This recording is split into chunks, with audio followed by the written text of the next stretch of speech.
when trials begin to govern a life or problems begin to govern a life, it beats you up and destroys you. So the Bible teaches us that our life is not governed by our feeling, but our life is governed by God's word. Amen? Amen. Let me give you some of the scriptures so that it will help you. There is a king named King Joseph in the Bible.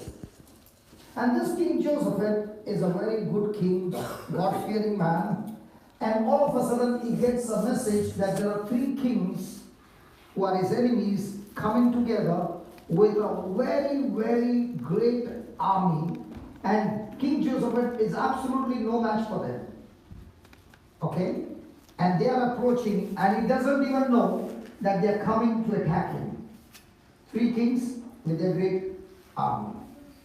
When the news comes to King Joseph, he is filled with fear. Praise God. Praise God. The moment he is filled with fear, he has 2 options. Sit and cry and get stressed out, or focus his eyes on God. And the Bible says, King Joseph began to seek the Lord.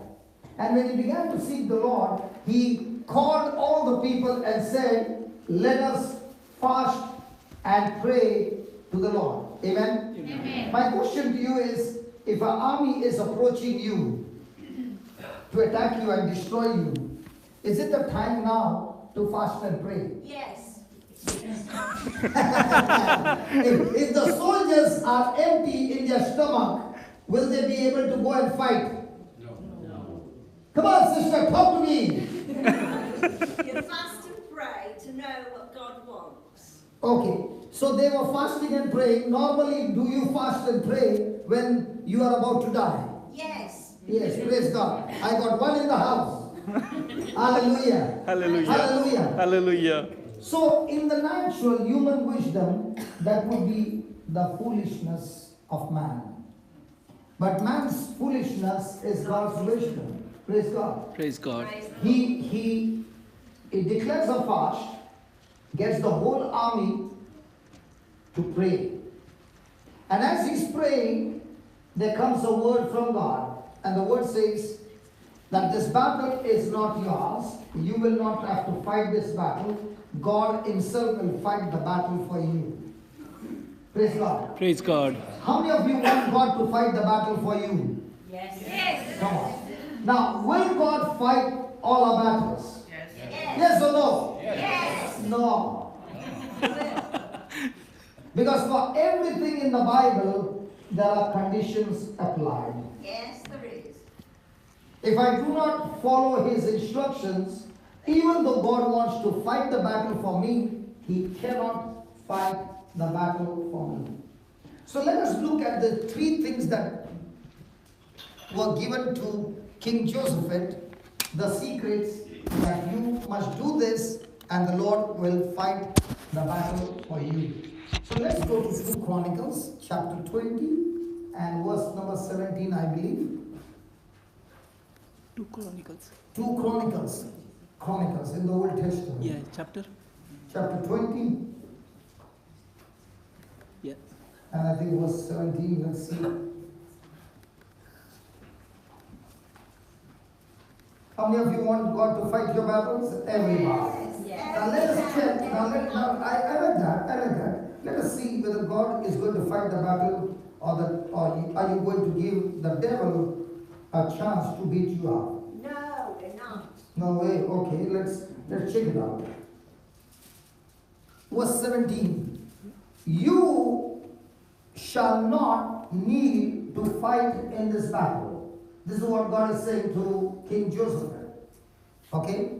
Then he says, set yourself, say that? Set yourself. Set yourself, stand you still, and see the salvation of the Lord with you, O Judah and Jerusalem. Fear not, nor be dismayed. Tomorrow go out against them, for the Lord will be with you.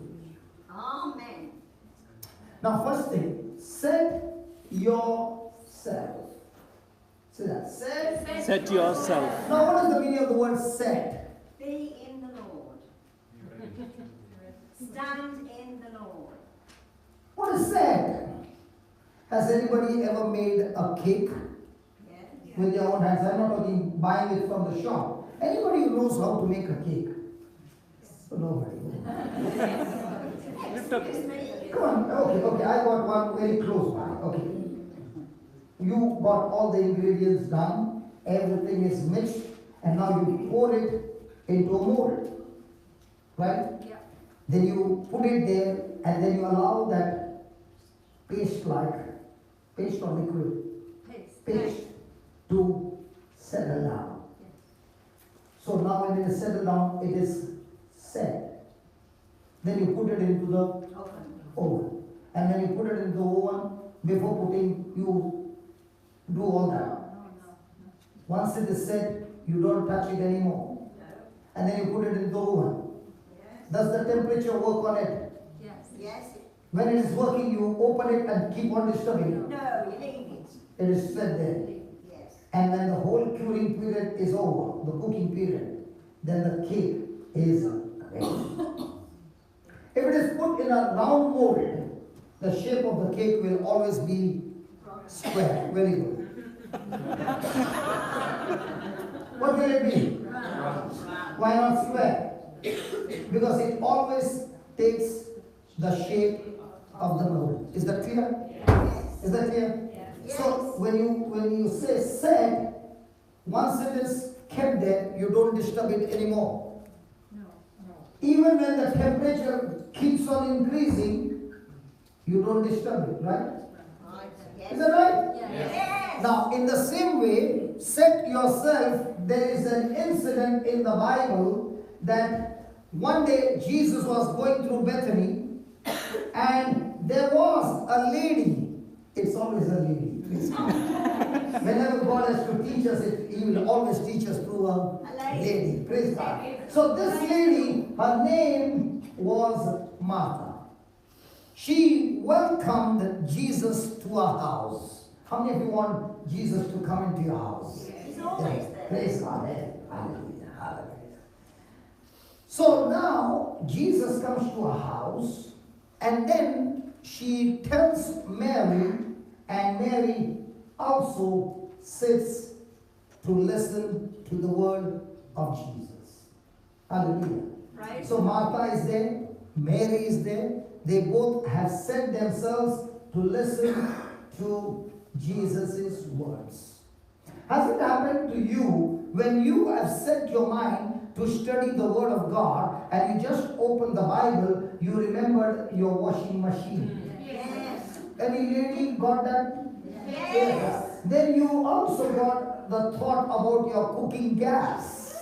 Yes. And then you got the thought of something else, and then something else, and then something else. And you open the Bible, and the Bible remained open, but you are not there. Has anybody ever experienced that? Yes. Now, what the two sisters set themselves before the Lord in the beginning? Yes.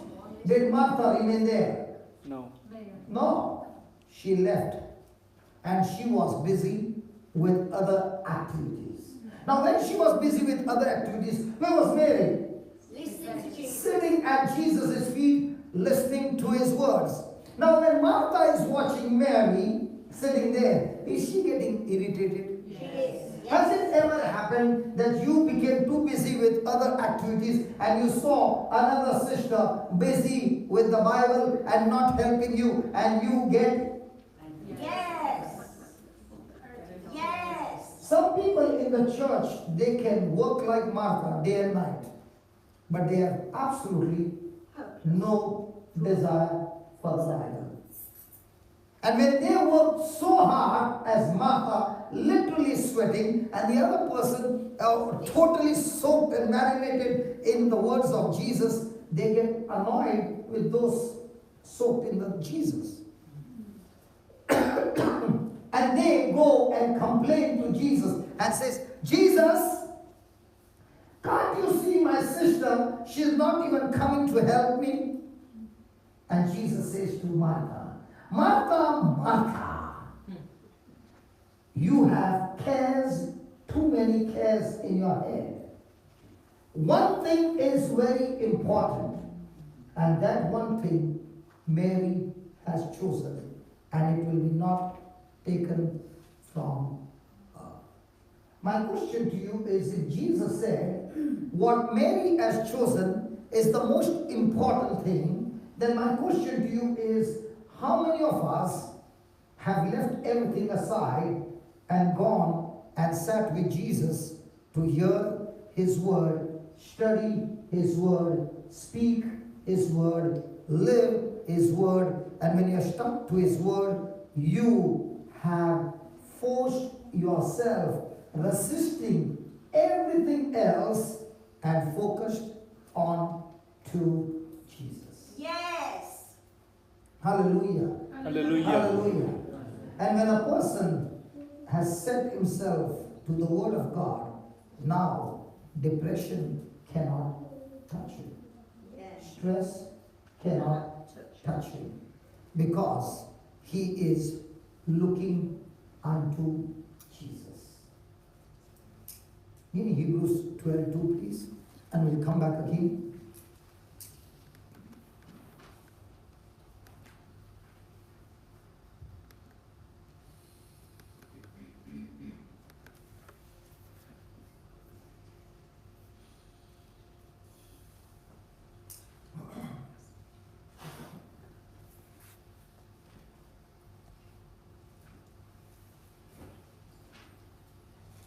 Looking unto Jesus.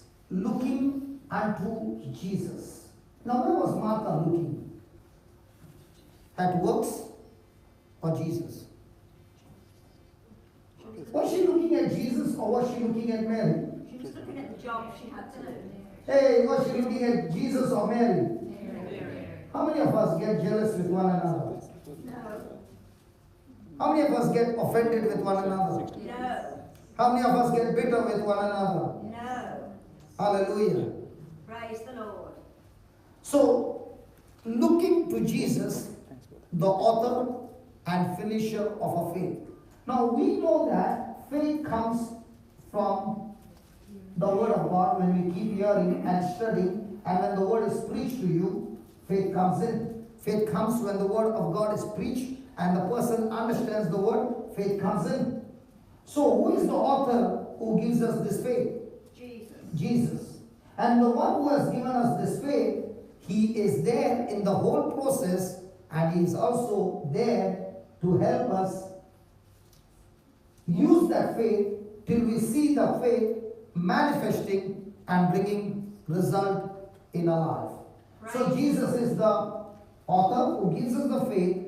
He is also the one who finishes the faith, completes the faith, and He is the one who brings forth the manifestation in our life. But the question is, am I looking to Jesus, or like Martha, looking all around? We're looking to Jesus. Then He says, who for the joy.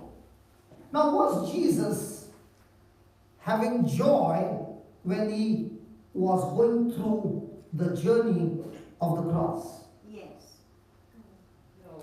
He was. Now, according to the word, Jesus was extremely having joy. Why is He having joy? The reason is that when Jesus was going through all the torture, He was not focused on the torture, but He was focused on looking to His Father.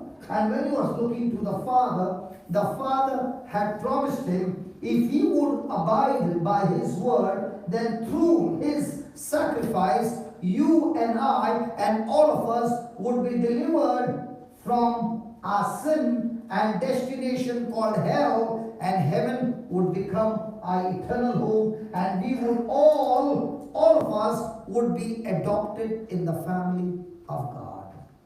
So was Jesus focused on the process, or was He focused on the result? He was focused on the result. Now my question to you is, when you are going through some trial, are you focused on the result that God has promised you, or are you focused on the process? The result that that God has promised us. Because we are focusing on the process, we are filled with depression. You know, when you are focused on Jesus, every area of your life turns into victory. Yes. If you find some areas in your life that you live a defeated life, it's that area where the devil is beating you up and getting you into a wrong attitude, a bitterness, unforgiveness, and that's when you find the results are not coming. Hallelujah. Hallelujah. Right. And that's why he says, for the joy that was set before him, sinner said. Sinner said. Set. When it is said, that means God has already set his plan, his purpose in our life. And in this purpose, his purpose for our life is that he wants to make us more and more like his son Jesus. Give me Romans 8:29, 28 and 29. Romans 8:29. 28 and 29. Romans 8, 28 and 29. And then we'll go back all the three scriptures.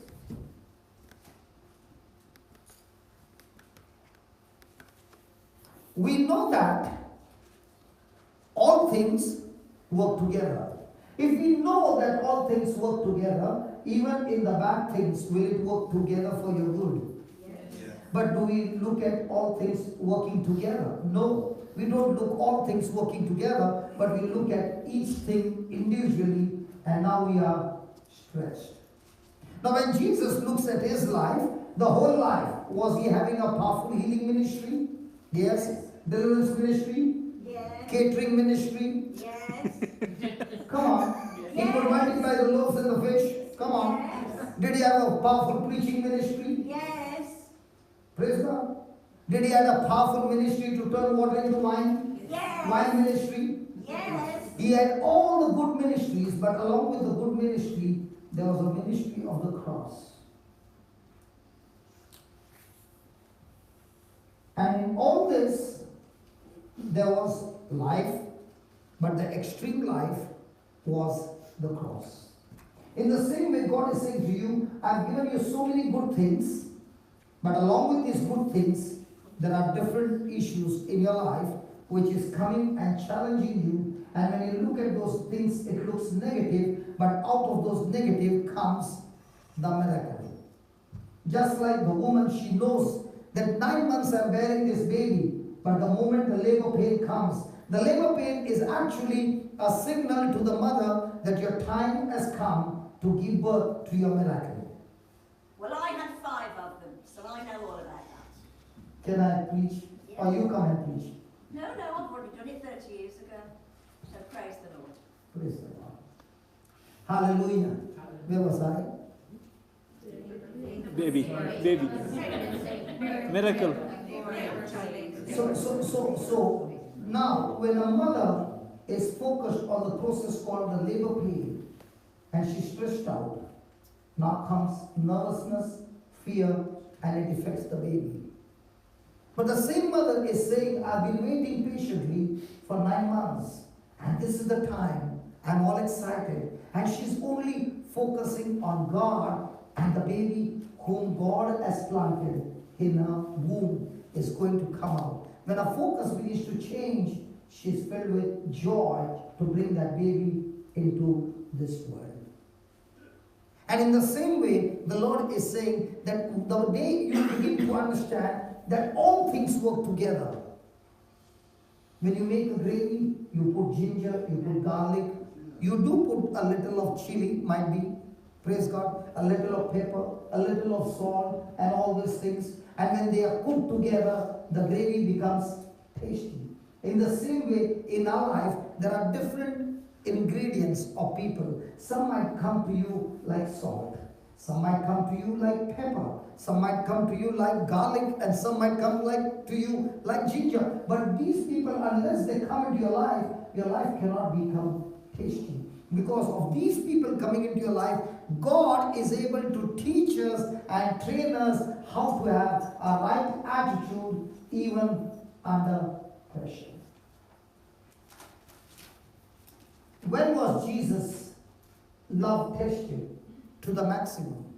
When he was crucified on the cross and when he was stripped naked. A person who is stripped naked in public, the first attitude will be, I want to cover my shame. Is that right? Come on. Yes. Is that right? But when he is put to shame, what is he doing?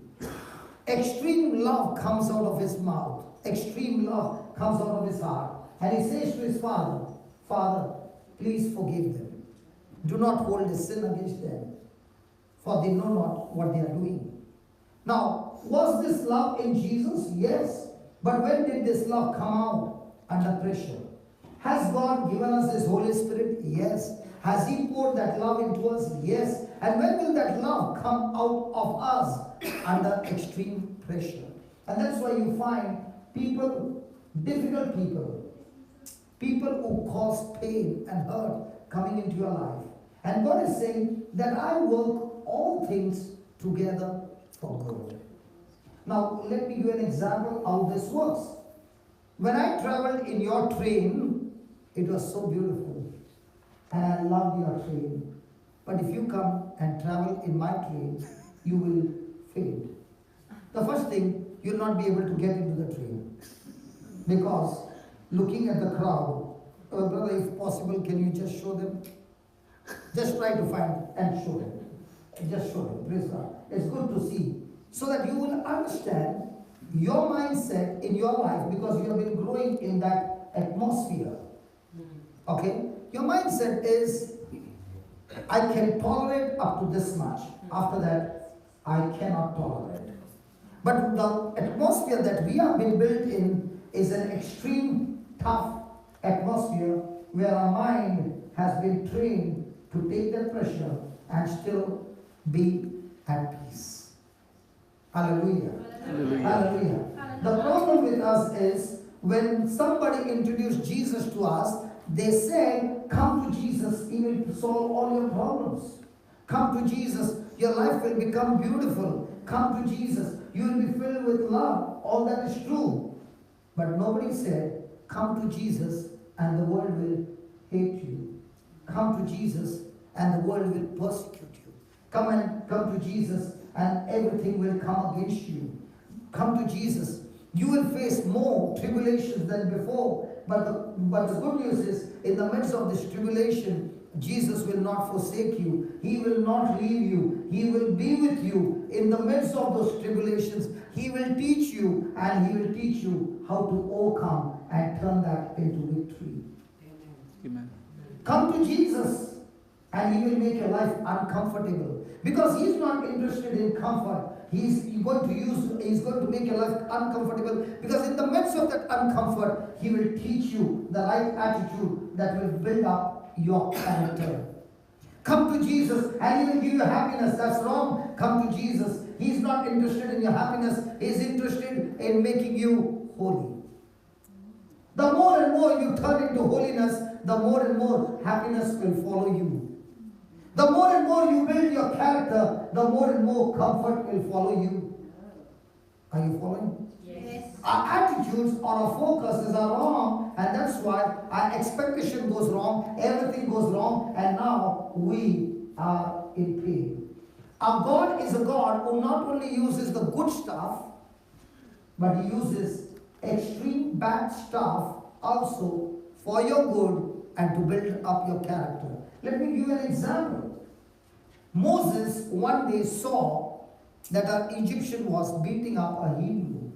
Moses did not know he was a Hebrew, but one day he came to know that he's a Hebrew, and he saw an Egyptian attack a Hebrew. Moses could not wait. He went and bashed up the Egyptian, and the Egyptian died. The moment he died, Moses thought nobody saw him kill the Egyptian. But the next day there were two Hebrews fighting, and Moses went to stop the fight, and one of the Hebrews said to him, "Hey, yesterday you killed an Egyptian, are you going to kill me?" That's the time Moses came to know that the news is spreading all around, he ran for his life. Imagine that incident in Moses' life was the most painful moment. He was the same Moses who was by the swimming pool, and might be one lady on this side was giving him grapes in his mouth. The other lady pouring wine and holding that glass of wine, and he was a prince in the palace. That one incident of anger changed his life completely. It turned into tragedy, and he had to run for his life. Is that right? Yes. Was that extreme bad? Yes. Yes. He was running in the desert, and he did not even know how to survive in the desert, because he was trained to be a warrior in Egypt, not in a desert. He was a warrior that he could go into the battlefield and kill those enemies, because he was a soldier. But this soldier was not trained in the desert. But God had to take him to the desert, because God's plan for Moses was that he was a deliverer, a person to bring the Israelites out of Egypt through the desert into the promised land. Amen? Amen? Amen. Amen. So what looked to be bad was actually God using it for Moses' good. And where did he go? He took him right to a man named Jethro, who was born in a desert and who has lived all his life in a desert. And he put him under Jethro. Now could Moses go and tell Jethro, can you see my garment? Can you see my rings? Do you know who I am? I am the prince in Egypt. You might be a prince in Egypt, but now you are in the desert. Your identity in Egypt does not qualify you in the desert. In the desert, we have to leave all our title and take a place in the desert to get training under a man named Jethro. And what kind of training? Hey, come on. What kind of job did he get? He got a job to look after the sheep. Is sheep very beautiful? Yes. On the picture. But when I went close by, they were stinking. And they stink shit. But in the picture, I never knew that. Believe me, I never knew that. I thought they are snow white. They must be so good. And Jesus holding a sheep, my God, so nice. But when I went to see a sheepdog control the sheep, I went close to the sheep. They were stinky. Imagine Moses with all his garments and all his richness in Egypt, now looking after the sheep. All that he has to do is look after them, clean their bum and clean them off all the shit and look after them. Is that a good job? Yeah. And this job he got for 40 years. What must be he thinking? God, I think so, you have forsaken me. I think, Lord, you have abandoned me. Oh no, God is a God who does not go to sleep. Even when you're sleeping, his eyes are fixed on you. Praise God. Praise God. 40 years he trained Moses in the desert how to find water, how to find pasture. He began how to find your pathway, how to come back home. It took 40 years. My God is a God who works patiently. We are the ones who want everything fast. Press the button and it should come out. Praise God. If it doesn't come out, keep the machine. Hallelujah. Hallelujah. Or sue the company, your machine ate my euros and did not give me the bottle which they promised. Praise God. Hallelujah. But when it comes to God, He is patient. 40 years later on, there comes a time when Moses looks at a burning bush. And then it's very common for the bush to burn. But this bush was different. It was burning, but the bush did not get consumed. Moses turned his eyes towards the bush and he began to look at it and said to himself, I want to go and find out why is this bush not being consumed. Every time we come to a meeting, God shows us His burning bush. Of people getting healed, people getting delivered, testimonies, signs, wonders, and there are many who come and sit there and watch. But only those who get up from their seat and says, I'm not going to sit here, I want to go and see how is this bush burning, but the bush is not yet consumed. These are the ones who God is looking for. You can come here for the meeting and watch everything, clap your hands, sing songs and dance, and everything is over. Go back outside the door. But there are some who are saying, hey, if God could use his hands and if God could do such great things, Lord, I want to go and study. How did he do it? I also want to do the same. And God is looking for those who turn to search for the truth. And when God saw that Moses had turned to the bush, let's just put that in Exodus chapter 3. Let's study that. Isn't that good? Yes. And then we'll wrap up everything and we'll get the news. Chapter 3, verse. Well, let's start with 1. Okay. Take about 10 scriptures. Yeah. Now Moses kept the flock of Jethro, his father-in-law, the priest of Midian, and he led the flock to the backside of the desert. So was Moses a champion in the desert now? Come on. Yes. When he ran, was he a champion? No. He did not know the desert. But as he began to live in the desert, work in the desert, did the desert teach him how to survive? Yes. Hey, come on. Your hardship is not meant to kill you. Your hardship is meant to make you strong and turn you into a champion. There are two kinds of mindset. Some of them have a mindset of a victim, and some of them have a mindset of a victor. Has anybody ever tried cycling? Yes. How many of you were able to win it or master it? And how many quit? Yeah. You must have got one hit and you saw the blood and you said, never again will I sit on that cycle. Chicken. A victim. And with the victim mindset, you are only watching, but you had no guts to get on it. But those who said, I might fall, I might bleed, if he can do it, I can do it as well. Is that right? Yes. And you said, I might fall, but no problem, I'll try. And then you began to sit on the bicycle and you began to balance. After a few weeks, you found that you can not only cycle alone, you can put somebody on the same bicycle and take double ride. Now you can take triple ride. After some time you found, hey, forget about double, triple ride. I can drive with one hand on my cycle, other hand free. Now I can drive without my hand holding the cycle. Is that right? Yes. So are you mastering it? Yes. Are you mastering it? In the same way Jesus is saying, all these heroes in the Bible, they are the ones who went through terrible time, but in the midst of those terrible time, they began to seek God, and in that seeking God, they began to master over their troubles, because their mind was full of being a victor and not a victim. Touch your neighbor and tell your neighbor, hi Victor. Tell your neighbor, hi Victor. Those who are not saying, are you a victim? Hi, victor. Are you a victim or a victor? Victor. So in the midst of hardship, has the devil deceived you and said, hey, your game is over? I've got news to tell you. As long as you're breathing, the game is not over. The game has just begun. I said the game has just begun. Because we got a champion who has never lost a single battle. His name is Jesus. And he won the battle not as God, he won the battle as man. And he is our champion who is teaching us how we can win every battle of our life.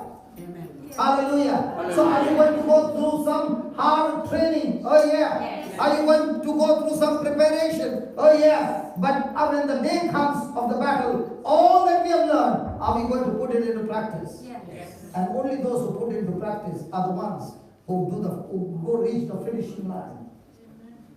Hallelujah. Hallelujah. So he led the flock. He led the flock to the backside of the desert and came to the mount of God, even to Moab. Then, and the angel of the Lord appeared unto him in a flame of fire out of the midst of a bush, and he looked.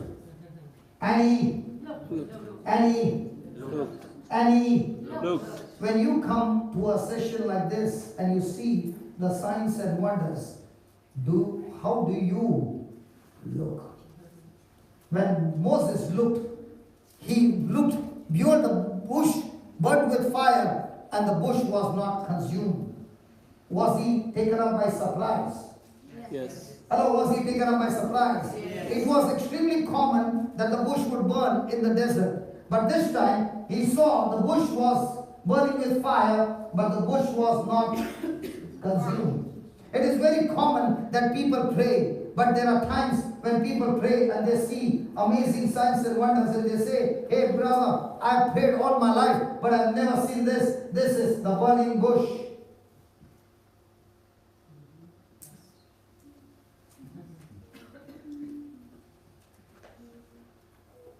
Because when I first came the other day in this mission, and I said, how many of you have seen the hands growing? And we were having tea. And there was this lady who had about 1.5 inch short hand. And I said, how many of you have ever seen a hand growing? And they said, we have not seen. I said, let me show you. And we were all having tea. And it did not take 30 seconds. And I said, watch now how the hand will grow. And the hand just came out. And I was in another place. Which was that place? Which was that place when that man's hand grew overshot? Carry. Down south. His hand was short, and I said, the right hand, come out. It came out so much that it came out by more than 1 inch. Sometimes Holy Spirit also likes to have fun. Hallelujah. And when it came out, I said, brother, it overshot your left hand. I said, so he looked at me and he said, I said, don't worry, we can turn it around. We can tell the left hand now to grow. And at this time we were very cautious. As it began to grow, I said, stop. And the man was so happy, he was shocked. He said, if I had to meet you early, you would have said, grow, and I would grow tall. See, the man's faith began to change. Because he saw, what? The burning bush. How many burning bushes has God shown you? Many. But the question is, look what happened to Moses, verse 3. And Moses said, I will now turn aside. I'm not focused on the sheep anymore. I'm not focused on the circumstances anymore. I'm not looking at any of those things. I want to know, how come the bush is burning with fire, but the bush is not getting consumed? The question is, do you also turn aside from all things?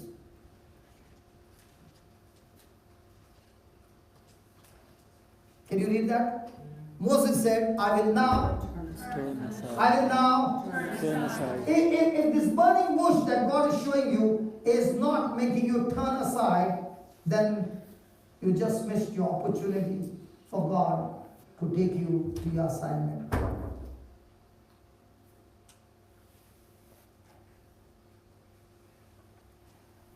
I will now turn aside and see this great sight, why the bush is not burned. I want to know why. I want to know how is it. How is it that these signs and wonders are happening?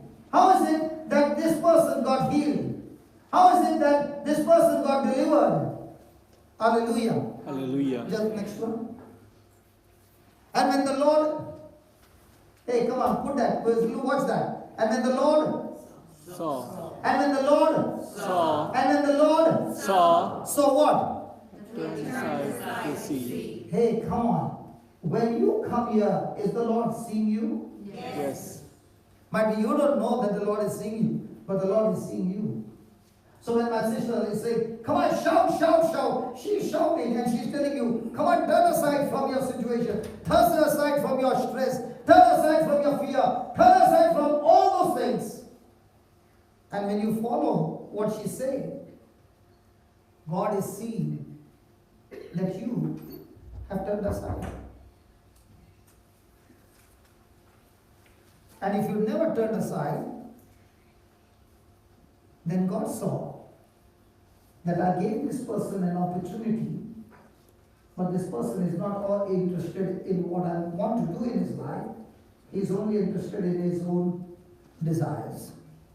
Hallelujah. Hallelujah. When the Lord saw that he turned aside to see, God called unto him out of the midst of the bush. So if God does not see you turning aside, will God call you? No. But was the call on your life? Come on. Was it there? Yes. But did you miss it? Yes. Because your focus was somewhere else. Did Moses turn aside? No. Was he interested now to know more of the Lord? Yes.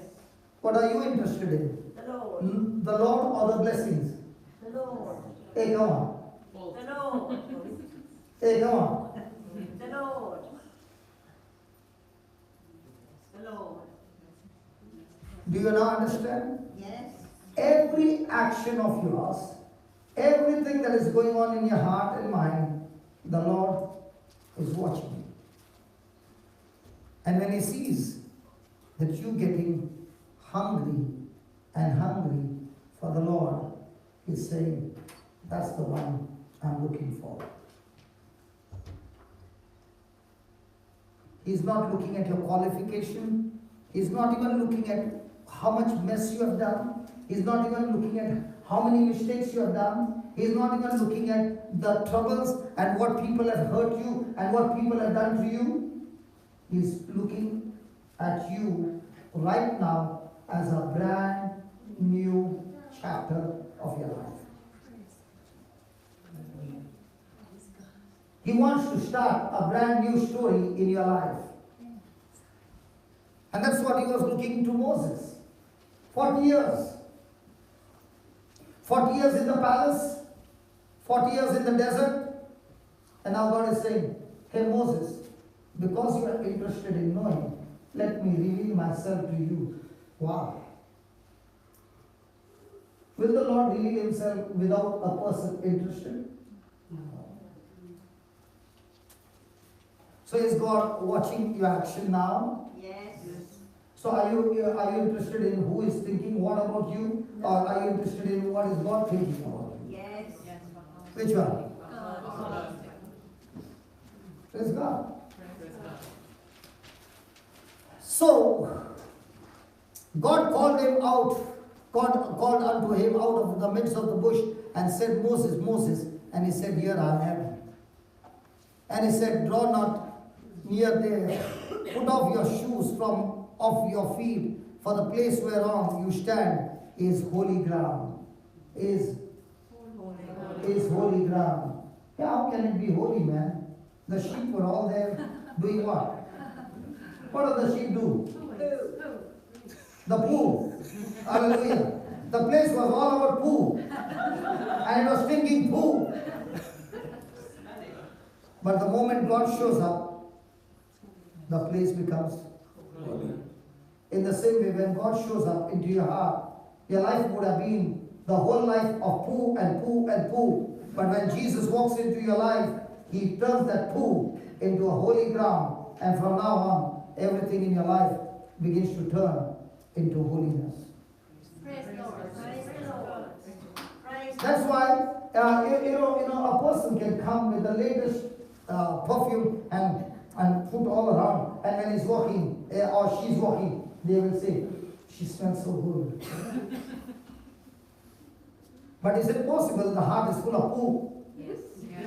Mind is full of poo? Yes. Possible? Yes. So all the colors on the outside can look beautiful and smell good, and the husband might even say, oh, you smell so good. Wow. But if the mind is full of poo and a small friction takes place, now what is the husband saying? Let me run away.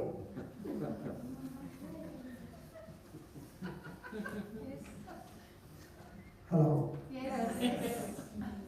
But if the same person is now looking at the burning bush and saying, Lord, all this decoration cannot give me happiness nor joy.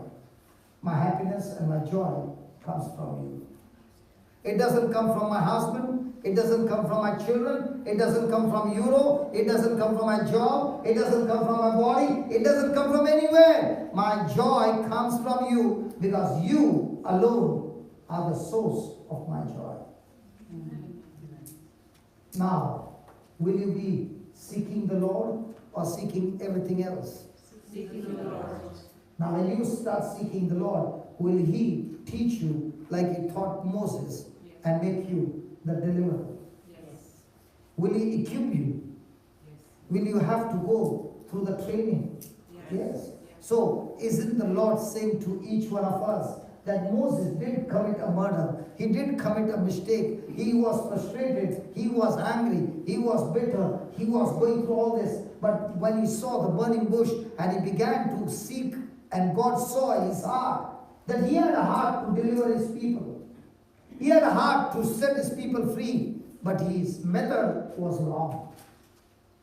So when God sees your heart, He is saying, I know your heart is good, but your method is wrong. If you can stick to me, I will show you how you can deliver your people, how you can bring your people to the Lord, how you can win over your husband, your wife, your children. Your method is wrong. Follow my instruction, my method, and I will make your marriage beautiful.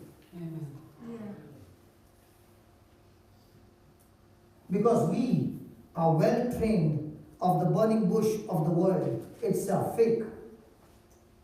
It looks exactly the same. The instructions are always opposite to what God says.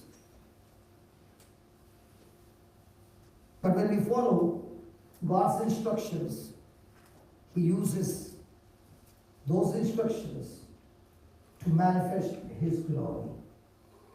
Hallelujah. Hallelujah. Put that Romans 2, what we studied. Is that clear? Yes. So does God work all things together for good? Yes. But do we know that? And if you know that, the next time anything negative comes, are you going to be stressed out, or are you going to say, Lord, am I in this desert? And if I'm in this desert, Lord, I'm looking around for my burning bush so that I can follow your instruction and not only come out of the desert, but come out of the desert well trained to not only survive, but to lead others in the same desert. You know what's the good news today?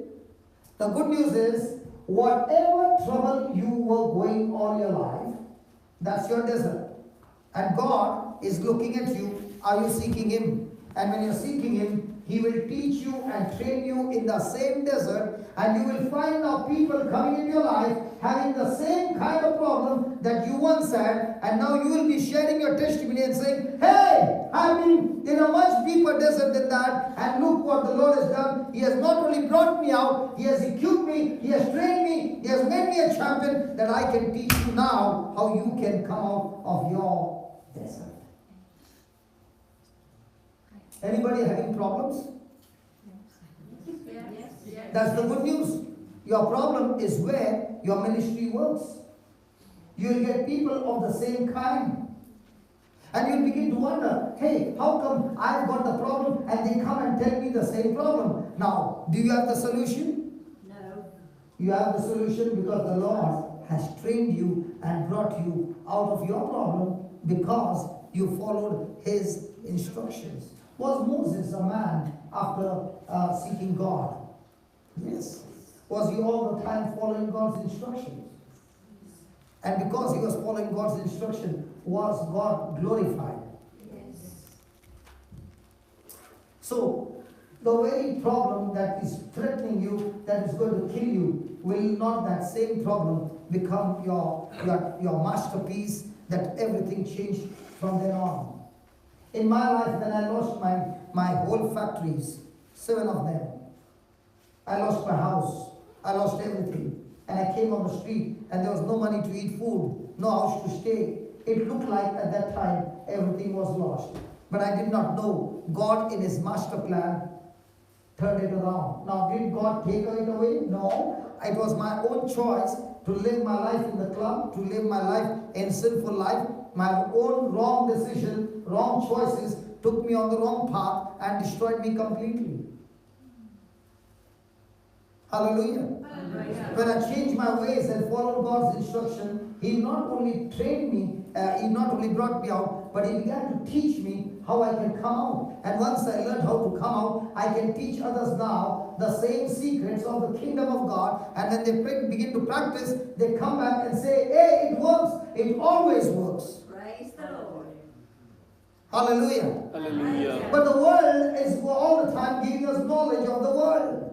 And we are full of God, of the knowledge of the world. And we follow the instructions from the world. And when we follow those instructions, the result will be wrong.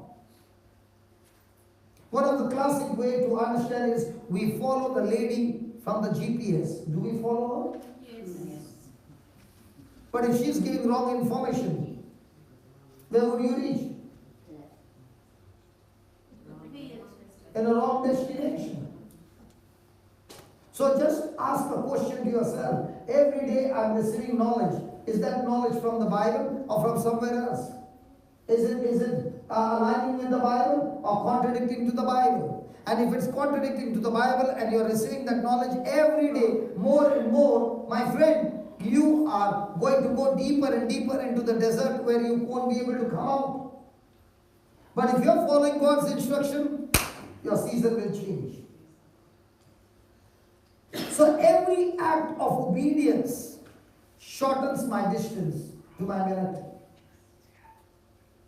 Amen? So, we know that all things work together for good to them that love God, to them who are called according to His purpose. So when you are all the time, you and I are all the time following God's instructions, even in the midst of the trial, are we guaranteed to have results? Yes.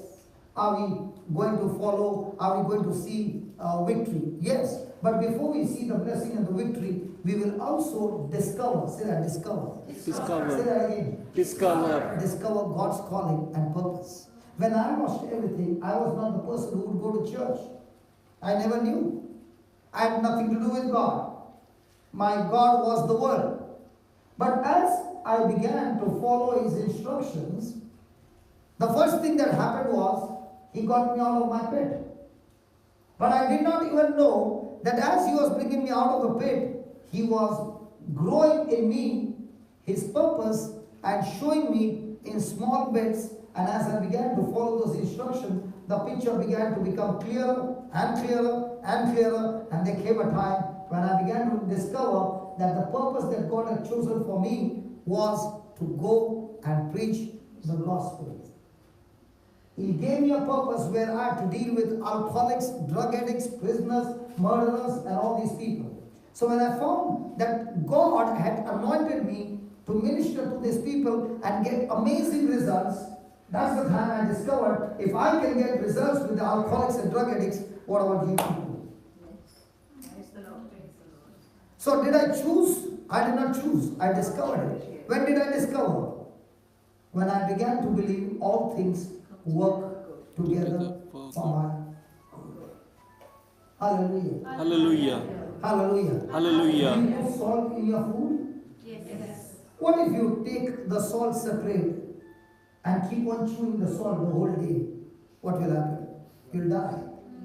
In the same way, in our life, when I take a particular incident which looks to be bad and keep on chewing it day and night, like the Irish cow after eating grass sits and keeps on chewing, instead of producing the milk now, I'll be producing poison in my body.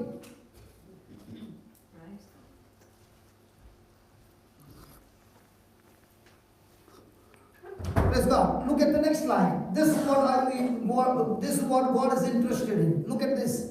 For whom He did foreknow, He also did predestinate to be conformed to the image of His Son. So what is God interested in? He is interested in making us more and more like Jesus. What are we interested in? Becoming more like Jesus. We are interested in more and more happiness, comfort, blessings, riches, pleasure. And when our focus is different from God's focus, now we are not interested in how quickly we can become like Jesus. What's the quickest way to become like Jesus? The day we learn to crucify our flesh. What is flesh? Every negative thought, every thought that does not contradict, that does not align with God's word, we with our own choice put it to death. we become more like Jesus. How does a person become more like Jesus? He is always focused on God and is always looking at how his life can be a benefit to others. He becomes like Jesus. So do we have opportunities in our life? Yes. Yes. So is God going to use problems in our life? Yes. Is he going to use the bad stuff? Yes. Yes. Is he going to use the good stuff? Is he going to use people? Oh yes. He's going to take the whole package. And when I'm a person who is a doer of the word, I will discover God's assignment, God's calling, God's purpose in my life. And let me tell you, when you discover God's purpose in your life and you become more and more like Jesus, now you will find that God has supplied all your needs. Whatever you need to fulfill that purpose or assignment, God will supply to you. And let me tell you, how will He supply to you? It won't come just on your lap. It will always come through relationship. Everything that you need in your life is with somebody who is close to you. How will you get it? The only way to get it is you must pass the love test. Last night when I came, I was asking, how did I reach Tulamo? And they said about my sister Glanny. They said, Glanny and we know each other, but we don't know much about her. But she put an ad in some magazine. Konkani? Yeah. An ad. You forgot. And they read that ad. They read that ad, and on the same day, our lady from India called her and said, brother is coming to Dublin. It all began to match. So, the very resources I needed, I did not have with me. I did not have a music ministry. But somebody called her and said, your problem can be sorted out if you go and meet this person. She went for that purpose, but she did not know in that she would not only get healed, but much more than the healing, God's purpose was big. And what was that purpose?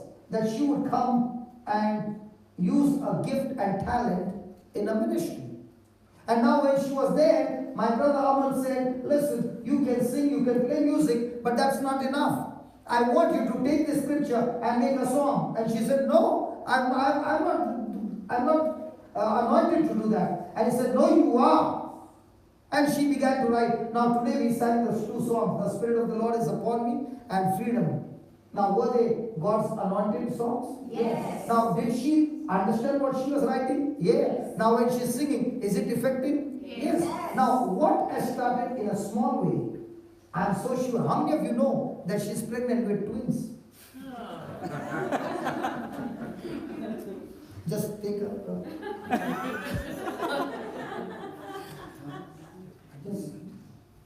And that's the husband, take them both. They got twins inside her. Now what's the twins? A center where the word of God will be preached, and 1,000 can sit and listen to the word. Another one, people who are broken, shattered, depressed, alcoholics, drug addicts, they will be set free. Now, a person who does not have a vision, God cannot work. If you build a house, did it just get built? Or did you have to make a vision? You have to make a vision. Did you wanted to get married, it just happened? Or did you have a desire to get married? We had a desire to get married. So everything, when you have a desire, that desire, when you take it and mix it with the word of God, and your focus is, Lord, I want to seek you. I want to seek your kingdom. I want to seek your righteousness. The Lord says, everything else that you need will be added unto you. Amen. She saw the burning bush. And when she saw the burning bush, she began to see her life has changed. Her relationship has changed. And now she's ministering to everybody day and night. Now, she doesn't know which person from which part of the world will come and say, hey, I heard your testimony and God spoke to me and said, I am with you, let's construct and I will look after the financial matter. Are you understanding me? Yes. So everything that you need is not with somebody far away. It's with somebody close to you, and the only way you can receive it by passing the love test.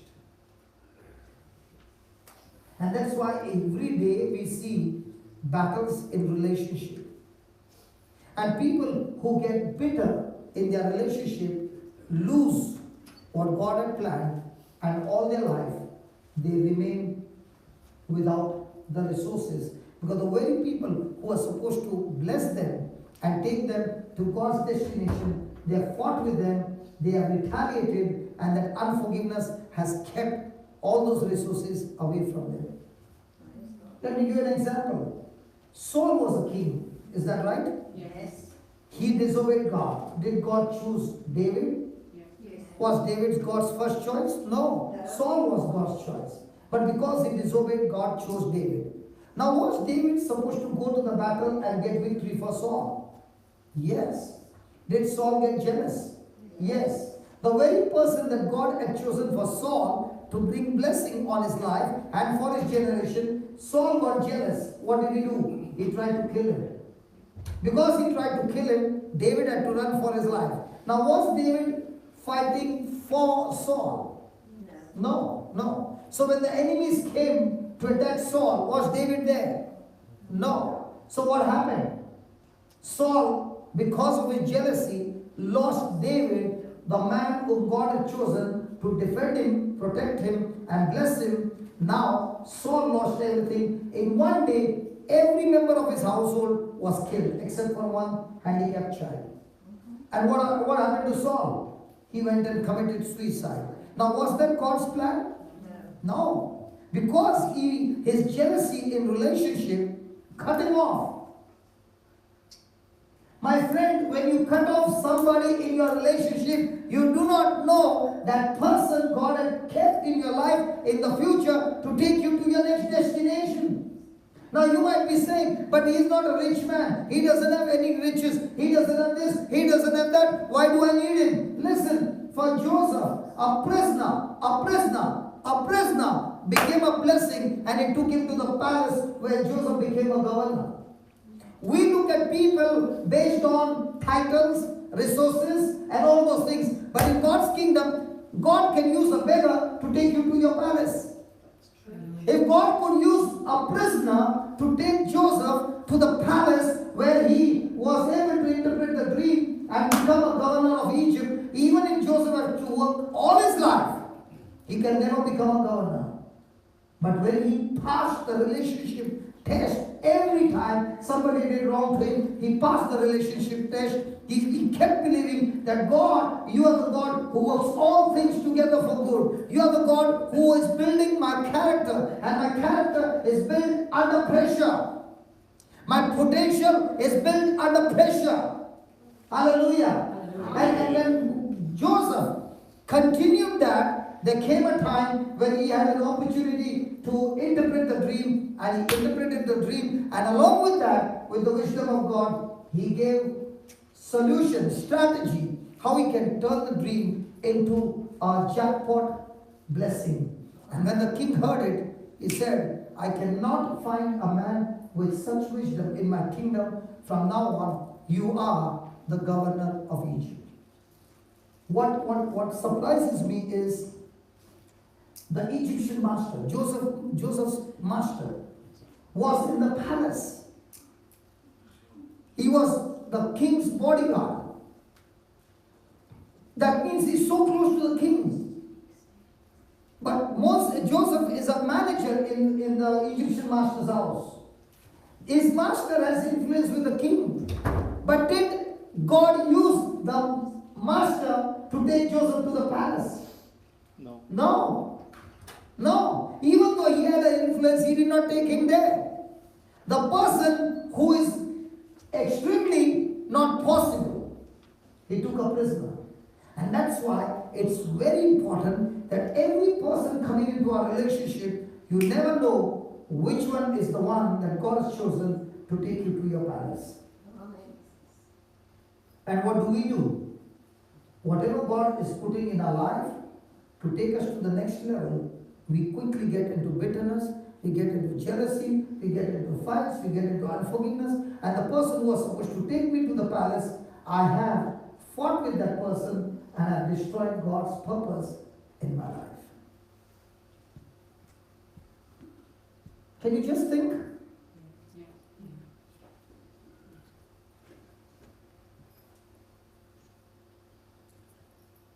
I did not even know that this sister is going to take me to South Africa.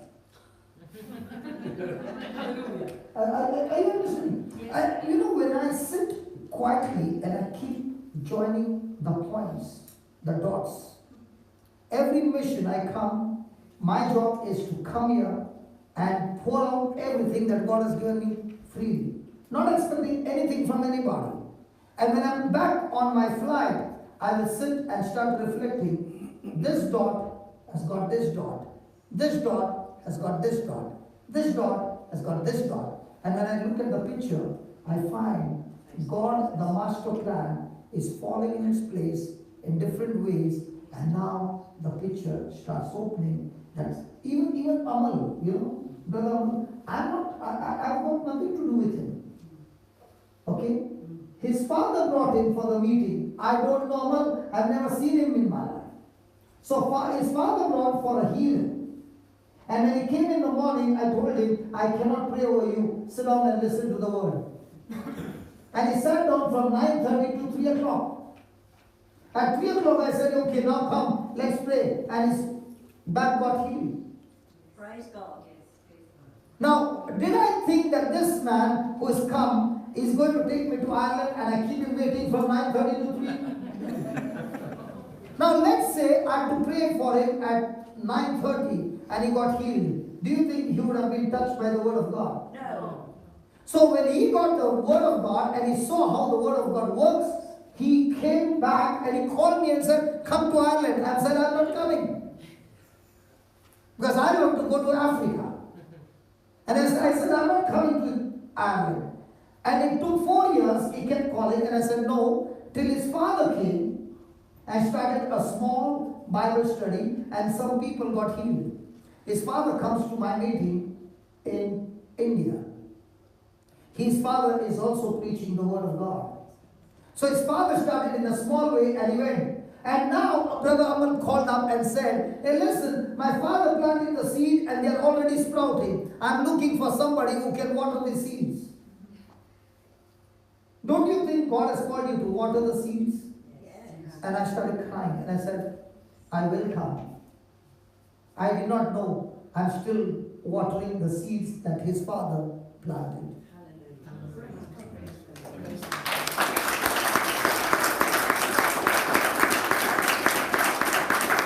So every time, every moment, every battle in your life, are you going to focus on what is my benefit? You are a loser. Always a loser. But if you are only looking at how can I use my resources to bring benefit to that person. If I and my sister had a meeting for half an hour, we finished and I'm going out. When I'm walking out, I must ask myself, what did I invest in her that will help her to come closer to Jesus? Have I used my resources for her benefit or my benefit? If I'm using it for my benefit, I will receive my reward, nothing more to ask. But if I use the resources to bring benefit in her kingdom, in her life, praise God, my harvest is going to be very, very big. So do I follow God's instructions or do I follow the word? The word says, always look out what's your benefit. God is saying, always look out how can you be a benefit to others. Which one are we believing? Benefit to her. I'm ready to come and help me. I'm ready to come and help you. Tell me how many euros will be mine? None. The other one, hey come on, I'm going to help you. God has blessed me with whatever I have. Let me use it for you. And then Lord, I thank you for giving me this opportunity that I could make somebody's life beautiful. Fantastic. Hallelujah. Hallelujah. That's why people ask me, how come you can work and work and work and work for hours and hours and hours? And at night, last night, what we preached, early morning when you get up, it's already on the YouTube. At night, what am I doing? Working. Doing what? The videos. And going to sleep and again going to sleep again. Praise God. Praise the Lord. But in the morning, when others are receiving and their lives are being changed, it gives me such great motivation to carry on and on and on. And the world will say, you must have 6 hours sleep, 8 hours sleep. You can have 10 hours sleep. With your mind corrupted, you are sick. You can have 2 hours sleep with the word of God, day and night. You are excellent, healthy all the time. Praise the Lord. Hallelujah. Hallelujah. So today, before we get up from the seat, you must ask yourself, in the whole day, what is my contribution in the kingdom of God? Am I selfish or am I selfless? If I'm selfless, I'm work in progress. God is changing me into the image of His dear Son. And the quicker I change, I will have no lack. If you ask me, brother, are your expenses increasing? It was only 45 boys in the rehab whom we minister. Today's count is 73. They will stay with us for 6 months. Now, we are building it for 500 people. So 500 people, food on the table every day. If you ask me, do you have the money? No. Do you have the resources? No. What do you have? I have His word and I have His faith. What are you going to do? My job is to go and win every battle by being conformed to the image of Jesus. And the more and more I focus there, my bills will be paid by default. Not only paid, but much more. If you ask me how does it work, I don't know. Does it work? Yes, for 22 years it's working. And it's not only working, today when I see the value, it's 4.3 million euros. I want you to imagine 22 years back, this man had nothing. 22 years later on, only planting seeds in people's life, the value is 4.3 euros. But if you ask me, is it in your account? No, nothing is in my account, not even a penny. Because I'm not interested in what is in my account. I'm interested in, is it in God's account? Yes. Praise the Lord. Are you following? Yes. And that's why there's no stress, because I own nothing. If you own nothing, there's no stress. If you own many things, then all the time you're looking, will the thief come and take it away? Hello? Yes. Is that right? Yes. Just go back. I've not yet started preaching. Which one you want? The 2 Chronicles 20, we were on set. Hey, let's go to Martha. Let's study on Martha. Because that's where many people make mistake. Let's go to Martha. Can we go to Martha? Lunch break. Today there was no lunch break. Today we have declared it's fasting and praying. Praise God. Let me ask you one question. Do we have food every day for our body? Yes. Do we have food every day for our spirit? Yes. Yes. So can we change today? Let's feed the spirit with the food and let's tell the body shut up. Yes. The problem with us is the body is ruling over our life. That's why the biggest problem. The day your spirit starts ruling over your life, there's no problem. Yes, that's true. Hallelujah. Yeah. Hallelujah. Let's just give Matthew 10. We'll just read it and then we'll take a break. Don't worry. Matthew 10. Matthew 10, because some of them already started praying. Words, brother. Matthew 10:38. Some of them, you know what they prayed, brother? By faith. Tell me what they prayed by faith.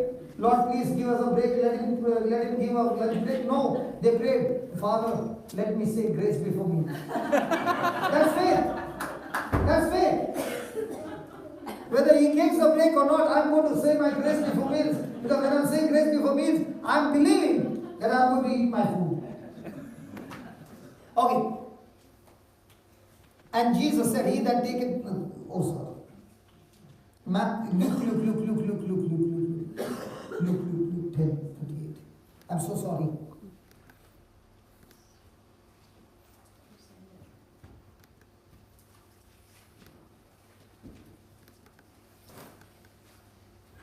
38, 39, 40, 41. Okay. All right. And it came to pass as they went that Jesus entered into a certain village, and a certain woman named Martha receiving him into her house. Who received? Martha. Then. And she had a sister called Mary, which Also said. So Also. where was Martha? And there is Mary also sitting. So were they both sitting? Yes. But many people think Martha never sat. No, she was sitting. She sat at Jesus' feet and heard his word. So both the sisters are sitting. Then what happened? But Martha was cumbered about much serving and came to him and said, Lord, do you not care that my sister has left me to serve alone? Bid herself, therefore, that she help me. And Jesus answered and said to her, Martha, Martha, you are careful and troubled about many, many things. Are we also here troubled about many, many things? Now, I can also get into trouble. For example, tonight, I'm going to go to the airport. My flight is at 5 o'clock. Okay? There's a big gap in between in a transit, and I'll reach India 1 o'clock. Then again there's a gap, and I'll take another flight at 5 o'clock, reach at 7:30. Then at 9:30, the retreat will begin. Okay? So if I begin to think, how am I going to do it? I'll get into trouble. Are you following? Yes. But if I'm going to say, Lord, you said, I can do all things through you who strengthens me. So am I worried? No. Am I thanking God? Yes. As I'm waiting at the airport for so many hours, my eyes might be saying, go to sleep. But what will I say? If I sleep, I can get good sleep, but my flight is gone. So can I sleep? No. Do I need to keep my eyes open? Oh, yes. But if I follow all those things without stress, focused on God, will I be healthy, strong, and still keep on doing the job? Yes. So in your life, are you focused on Jesus or on your trouble? Jesus. What about Martha? She was in a good position, but she shifted her position from good to trouble. Now was she troubled? Yes. So what did Jesus say? Where's your problem? What did he say to Martha? Martha, you got a big problem because your mind is full of cares. God never created man to carry cares. God created man only for love. And what is love? Human love is you love me, I love you. God's love is? God's love is He loved the world so much that He gave His only begotten Son. So God kind of love is, I want to give my all. Praise God. Then 42. Look at this.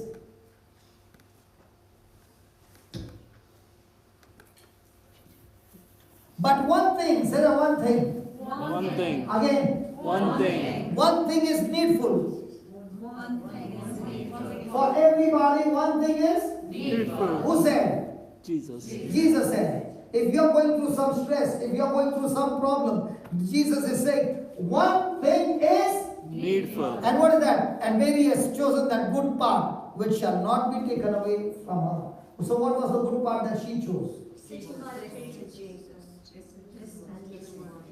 Sitting by the feet of Jesus or hearing the word. Hearing the word. I can sit in the church and still keep thinking about my problem.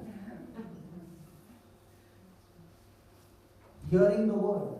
So let's say you are stressed out and you plug into the radio, JCILM radio on the mobile, and you plug it into your ears with your earphones, and you are listening and you are hearing 1 hour, 2 hours, 3 hours, 4 hours.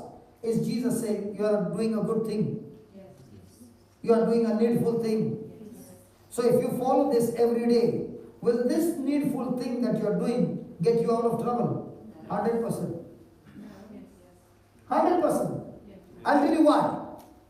You will say, but you are not praying. You don't need to pray.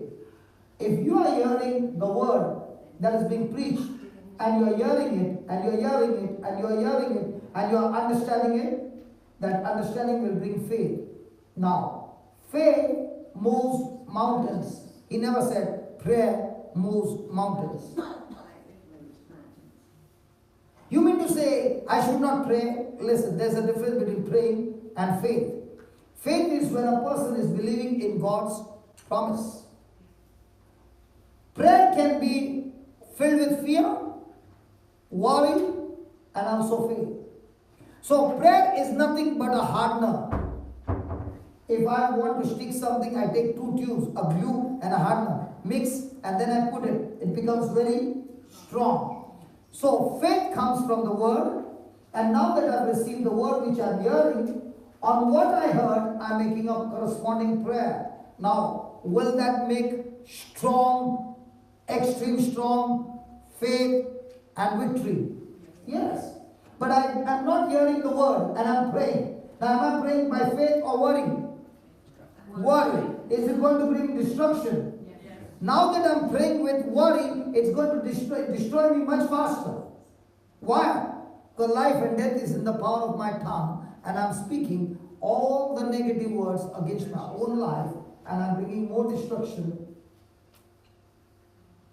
Keeping your mouth shut is more powerful than opening your mouth and speaking fear. That's why when Jairus got the bad news that your daughter is dead, Jesus said, shh, Jairus, do not fear, keep believing. Did Jairus open his mouth? Had he opened his mouth when the journey started at the beach? Yes. Did he tell Jesus, come to my house and lay your hands on my baby? Yes. When the bad news came, could he say, Jesus, the story is over, my daughter is dead? That would have been the end of the story. But what did Jesus say? The faith that you have started, don't destroy it by opening your mouth and speaking against it. Keep your mouth shut. If you want to open your mouth, speak only faith. And if you want to open your mouth and speak about your problem, shut your mouth. Look at your neighbor's eyes and tell your neighbor, shut your mouth. Don't speak about your problems anymore. Shut your mouth.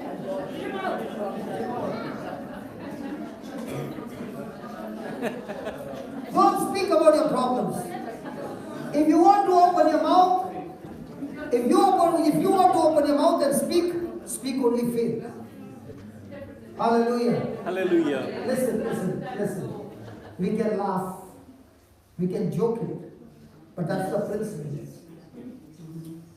Even after listening to the word of God, when you walk out of the door and somebody asks you, how are things going on?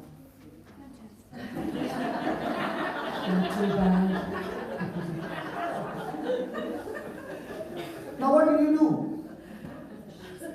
You aborted your miracle. You ask her, how is the pregnancy? She'll tell you. You know, when I went to Wales, there was one lady who knew you, and she said, how's Carl? I said, she's pregnant with twins. I said, she's got twins going. Wow, it's so good. I said, isn't that the good news? The mighty God, He can do anytime, anything. She said, yeah, I also believe. So I said, can I pray for your pregnancy? She said, no, I'm single now.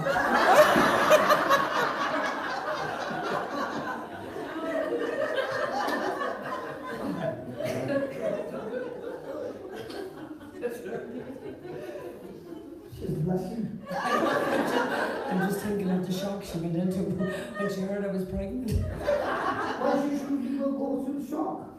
If God could give Sarah at 89, you're not 89.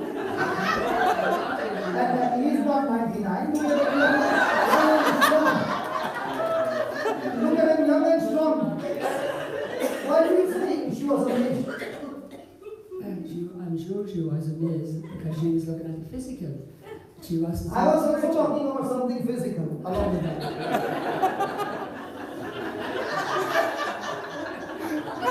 Who knows? God is the creator. He can do anything. Absolutely. Praise God. Then she'll say, I've got two pregnancies. One is physical and one is spiritual. Hallelujah. Hallelujah. Thank you, Jesus. Thank you, Jesus. How wonderful it is to laugh, right? Isn't it? Yes. When you know the truth, there is only laughing. Laughing at the devil and saying, devil, all these years you have deceived me. Now, can I ask all of you, is there anybody sitting here who had so much of fear that when you would go to the washroom to have shower, you could not shut the door? Anybody? Nobody. I had reached that position. That my wife had to stand near the door, but the door has to be open. Otherwise I would start screaming. I could not remain in my room and in the room all by myself. Either my children have to be there or somebody has to be there. You know why I'm sharing this? I've come from the deepest pit, and that pit, the Word of God brought me out. I thank God, God began to teach me not to run after people. The preachers are supposed to preach the Word, but my focus is not the person. My focus is the Word of God. And the more and more I keep on listening. You know, in those days, I used to become violent. And my violence would be at any time. And it would last for 3, 4, 5 minutes. But in that violence, I will break the lights, the doors, anything. And one day I even chased her with a knife and stabbed her 200 times. And with a knife. And I fainted in that violence. But what I was thinking that I was stabbing her was a wall. And I kept stabbing the wall, thinking that it is she, till the knife broke and I fell down, fainted. So that was the energy in me when that attack would come. So she came up with, in those days there were no CDs, so she would put a cassette and she would play the A side, she would never turn the B side, A side, and she would play it day and night. So even though I don't want to sing that song, I would get irritated, but when she would play that, my mind would be cool. Because my mind unknowingly would be singing along with that singer, even though I'm not speaking out of my mouth. So God began to show me all these different methods that God had put in my wife's mind. She did not know it, but she did it. But it was all the inspiration of the Holy Spirit. And that's when I began to realize that if I take a scripture and play it into my ears again and again and again and again and again, that word will have an effect on me. And it did. That's why I give you the CDs absolutely free. Why am I giving you the CDs? Because somebody had given me a cassette on the word. And I said, God, if you give me this gift to preach, I promise you, I will make your cassettes, but I will never sell it, but I'll give it free. Amen. And God gave me the gift to preach. I've never sold a single CD in my life till today. But if you ask me how many I've made, in lakhs, or how do you say lakhs? Million. In What's that? no, in lakhs. 100,000 is In 100,000s. Amen. Wow. But never sold a copy. Praise God. Why am I doing that? Because I know that this CD, if a person is going to listen to one track 50 times, you know what happens? By the time I'm going to say the next dialogue, the person already knows. So if that person already knows, means that word has entered the heart.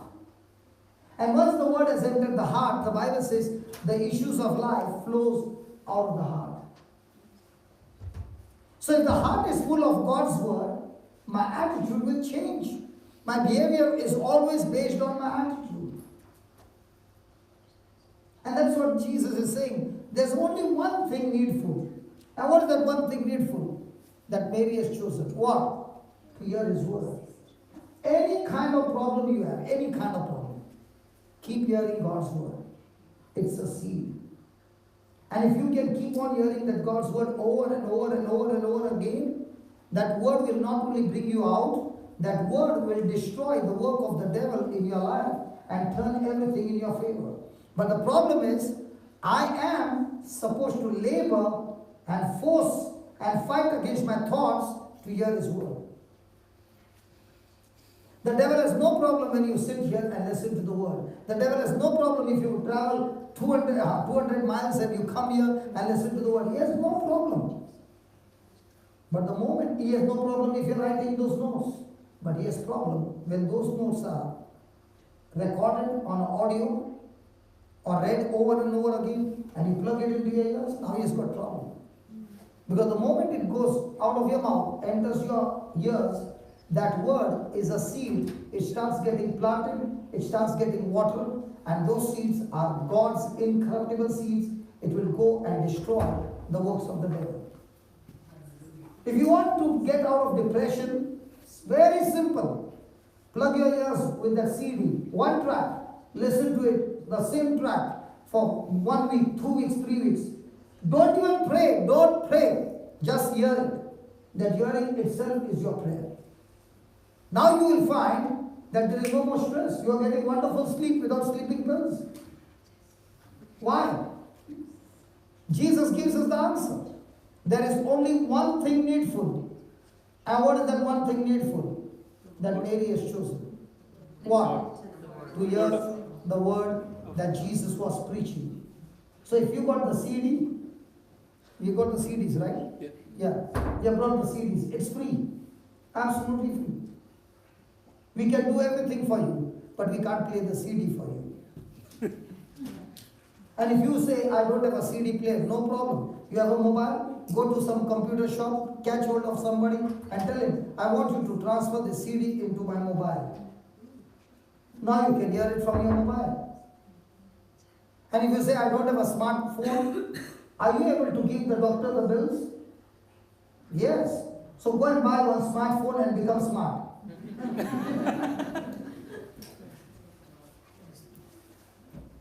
Because with the smartphone, you will not only become smart in the word of God, you will use the same phone to set the captives free. Yes. We don't use phone to call up people. We use phone to preach the gospel. Hallelujah. Hallelujah. Hallelujah. Hallelujah. Just read the closing prayer, only for the food, okay? For the break. The prayer is to give us all the food and they're all going to fast. I'm only joking. So I'll stand up, please. And when we come back, there's going to be the healing session. You know why the Lord did not have the healing session? Many times people have the healing session, they don't come after lunch.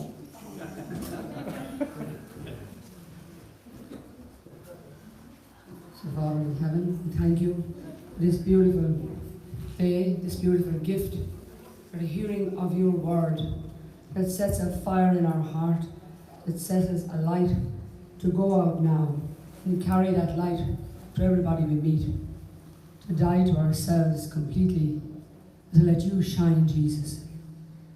Amen. Amen. Father, the Son, and the Holy Spirit. What time are we coming back at, brother? 3.